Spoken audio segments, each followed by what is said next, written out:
எதுவரை வாழ்க்கை அழைக்கிறதோ அதுவரை நாமும் சென்றிடுவோம்.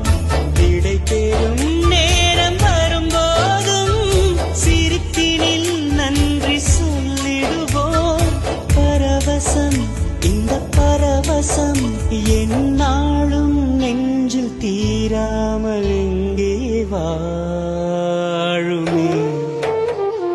கடவுள் தந்த அழகிய வாழ்வு